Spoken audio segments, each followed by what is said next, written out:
Amigas e amigos, eu assisti agora o documentário da Petra, chamado Democracia em Vertigem, que ela, com base um pouco na história dela, da vida dela, dos pais, que foram militantes aí da resistência à ditadura militar, né? Ela vai contando um pouco a vida dela e vai inserindo, né, as questões aí da história do Brasil, da época da ditadura, mas o centro da questão é a escalada golpista que levou à condenação do ex-presidente Luiz Inácio Lula da Silva e, consequentemente, a sua prisão arbitrária, infame.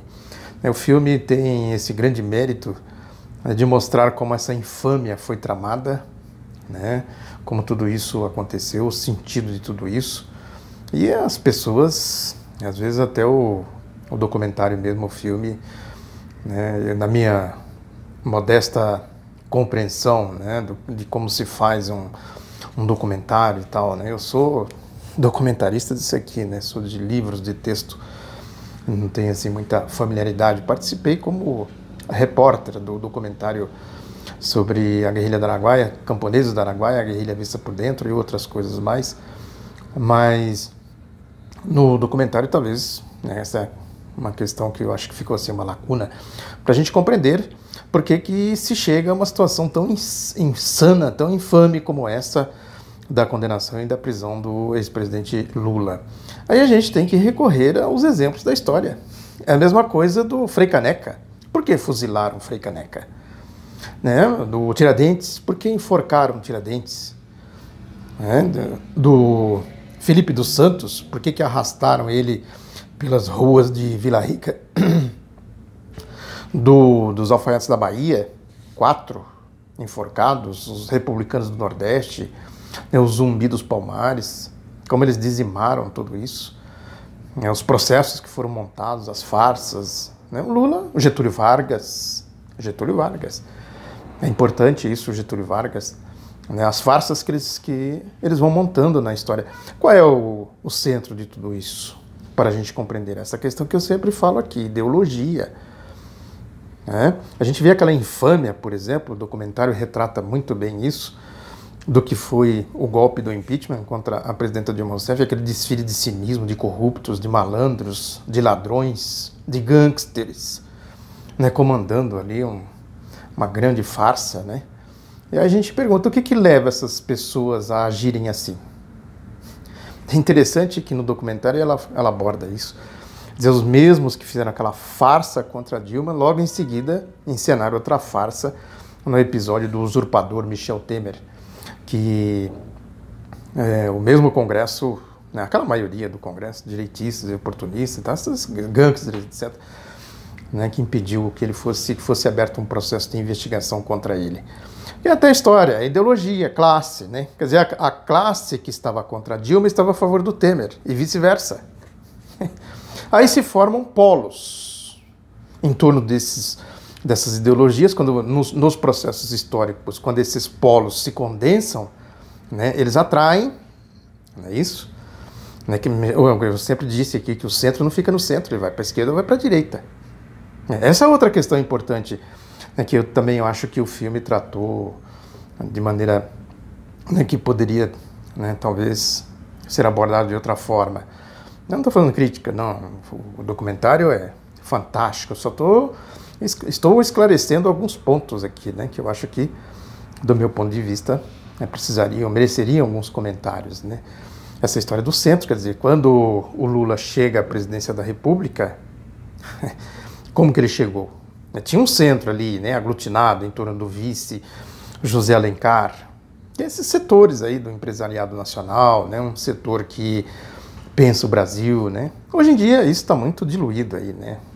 Aí eles tentam alguma manifestação, mas estão completamente entregues, né, à lógica do golpe, se entregaram a esta lógica. Não é um pouco a característica da burguesia brasileira, né? Tem uma polêmica aí que se fazia nos anos 50, até os anos 50, se existia a burguesia nacional ou burguesia brasileira, né? Nacional, ela tem muito pouco de nacional, porque ela se entrega a outros desígnios, né, a outros interesses, para defender os interesses dela. Agora, lógico que tem setores, né, que são comprometidos. José Alencar era um clássico do gênero, né? Isso foi fundamental para o Lula ganhar as eleições, para o Lula governar, para o Lula fazer as transformações que ele fez no governo dele, né? Depois também com a Dilma. O problema é que aquele centro ali, ele foi deixando de existir exatamente pelo ataque ideológico da farsa do mensalão, né? O que existia de centro, quando a Dilma foi eleita, era isso aí, era o PMDB do Michel Temer. Né? Aí é uma questão de fazer uma equação. Né? Se não houvesse aquela aliança, as eleições teriam sido... A Dilma teria vencido as eleições, aí poderia... tudo que aconteceu agora, a partir de 2014, né, com a marcha dos golpistas e tal, poderia ter acontecido lá atrás. São equações que a gente tem que fazer. O problema não é se foi aliança com o PMDB ou não com o PMDB. A questão é que tem um centro. Isso é da lógica do sistema, né? Pode-se dizer, aí é uma crítica justa que tem que ser feita, né? Que ali seria o momento de se formar um núcleo firme, né? De condução da política do governo e tal, né, mais identificado com a esquerda, com a democracia, com o patriotismo. Isso precisava ter sido feito lá no governo Lula. Essa crítica sempre foi feita, né? Esse é um ponto. O Lula mesmo diz, eu não fiz a regulação, eu me arrependo de não ter feito a regulação dos meios de comunicação. Né? A questão da reforma política, quanto não se falou dessa reforma política, quanto que a direita, a mídia, Globo, Folha, Estadão, né, não bateram aí na questão da reforma política para acabar com essa corrupção. Né? Agora tem que ter um núcleo, né, conduzindo tudo isso para fazer essas reformas. Isso não significa dizer que teria evitado o golpe, que teria evitado a marcha dos cachorros loucos, né? Não sei, aí é uma conjectura, né, que a gente faz. Né? Agora, sem dúvida, isso foi um ponto fraco. Né? Não foi a questão de fazer aliança aqui ou aliança ali. Se não fizer aliança, é aquela história, né? Sozinho você está morto. Precisa ver, analisar o terreno que você está pisando e tal. Né? Então esse é um outro ponto importante para a gente analisar. Os polos ideológicos de classes, direita e esquerda. Quando a direita começou a recobrar fôlego, o centro foi deslocando. Ainda mais um centro, né, que é esse centro aí do Temer. Né? A gente viu depois o que eles fizeram. Agora todo mundo sabia quem era o Temer, claro que sabia quem era a turma do Temer. Não é essa que é a questão. A questão é ideológica. Para você jogar, empurrar, fazer as coisas avançarem, você precisa ter força política, precisa ter tutano. Também é um outro ponto aí do documentário que eu queria comentar. Agora é isso, o essencial é esse conceito de justiça, do poder judiciário, dos grupos que foram se formando, esse grupo, o epicentro do golpe, a Operação Lava Jato. Como eles estão tratando agora a materialização de tudo que a gente sabia, que eu falo aqui, ó, né, da Operação Lava Jato, eles estão tratando como a ditadura tratava as organizações que faziam a resistência democrática, a mesma coisa. É terrorista, é criminoso, é assaltante de banco, não sei o quê. Agora, o antagonista, por exemplo, né, esse esgotinho nauseabundo, né, eles roubaram os arquivos lá da Lava Jato. E eles roubaram o quê? É aquela história, né? Ladrão por ladrão na lógica deles.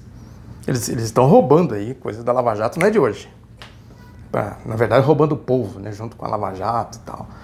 Nesses escândalos que tem aí. Na indústria da delação premiada, etc, etc. Tudo que a gente sabe. Aí, outra coisa do documentário que eu quero comentar é o seguinte. Dá a entender, é uma impressão que eu tive, não sei se eu estou correto ou não, que a Lava Jato surgiu independente da marcha dos cachorros loucos. Aí o documentário mostra muito bem os cachorros loucos, com seu idioma peculiar, né, com os palavrões e tal, né, uma boca suja, gente desprovida de ética, de moral. Estou falando do povão, né, estou falando ali daqueles mais exaltados, né, os cachorros loucos. Tem muita gente que foi de enxerido, ou de incauto, de inconsequente, de analfabetismo político mesmo, de desconhecimento da história, etc, etc. Agora, o linguajar peculiar dos cachorros loucos, o documentário capta muito bem. O nível intelectual dessa gente, consequente moral, gente depravada, desqualificada, né, gente que não vale nada, enfim, né? Esse é o típico. O núcleo do golpe, da Lava Jato, do bolsonarismo é isso aí. O núcleo duro, né? o cerne da coisa. Agora, o documentário dá essa impressão, né, que a Lava Jato surgiu depois. Não, a Lava Jato é parte de tudo isso. Eu falo aqui, a Lava Jato foi constituída antes da Lava Jato. Eles foram lá pegar o grupinho da Lava Jato, Moro, Dallagnol e tal, tudo isso aí que o Intercept está revelando junto com o jornal Folha de São Paulo. A Folha tem essa característica, né? Não firmou aí nas facções do golpe, ela ficou ali no meio e tal, mas ideologicamente a gente sabe qual é o compromisso dela. Mas enfim, ela viu aí, esse tipo de gente aí, quanto mais isso aí ficar, o Estadão também assumiu isso, o próprio Grupo Globo já começa também a mudar de posição. Enquanto a gente vai defendendo isso aí, é crise, mas atrás de crise, isso vai dando força para a oposição e tal, né? É isso. E outra coisa também importante do documentário, que eu acho que também ficou uma certa dubiedade, é que a Lava Jato era contra o PT, que não sei o quê, que o PT acabou se envolvendo com os esquemas dos outros partidos. Não é isso. Rigorosamente não é isso. A condução do processo pode ter acontecido, na condução pode ter acontecido isso, mas a essência não é isso. A essência é que a Operação Lava Jato foi constituída como partido, saiu um livro aí. Eu vou procurar mais informações, eu falo dele aqui depois. O Partido da Lava Jato foi constituída como um partido para assumir a condução política do golpe. Consequentemente, os outros partidos têm que sair de cena, inclusive os de direita. Esta é a lógica, a tal da classe política. Aí o PSDB fica naquela dubiedade, se vai para cá, se vai para lá. Acabou indo para lá, depois foi chutado também. E outros partidos aí também, né? Quer dizer, a questão deles é o sistema político. Eles precisam deslocar o sistema político para eles assumirem como partido político. É isso aí. A Operação Lava Jato é exatamente isso. Por isso que está aí o dilema da extrema-direita, da direita, como é que eles vão tratar isso. Né? Compreender isso é fundamental. Aí eles ficam aí com essa defesa que é hacker, que foi roubado, né? Que essa história aí, né, que é o mantra da Lava Jato, dos cachorros loucos, enfim, né? Foi roubado, não sei o quê, que pode ter sido adulterado e tal. Sim, mas vai atrás e tal. Aquela história, né? O ônus da acusação o ônus da prova cabe a quem acusa. Então, eles estão divulgando, né, com provas. Agora, eles que venham com a contraprova para dizer que não aconteceu. Eles não fizeram assim com Lula? E a defesa do Lula apresentou as contraprovas e eles simplesmente ignoraram? Vazaram aí, a Vaza Jato, né? Não é de hoje que eu falo isso. Eles vivem criaram e cresceram, ganharam o corpo em função dos vazamentos aí, em torno dos vazamentos, com aqueles delegados lá, analfabetos, funcionais, Marciano Anselmo, Igor não sei do que. Essa turma aí, enfim, né? O Deltan Dallagnol, né? Um rola bosta. E o seu rola bostinha, Robertson Pozzebon. Ai, meu filho! Pedala! Tinha um personagem que falava assim. É isso. É compreender tudo isso. Compreender fundamentalmente pela questão dos polos ideológicos. E um detalhe para encerrar. A Petra, que é do documentário, ela tem esse nome em homenagem ao Pedro Pomar. Né? Quando o Pedro Pomar foi assassinado em 76, né, a famosa chacina da Lapa pela ditadura militar, aí os pais puseram o nome nela de Petra, né, em homenagem ao Pedro Pomar. Inclusive eu gostaria de presenteá-la com a biografia do Pedro Pomar.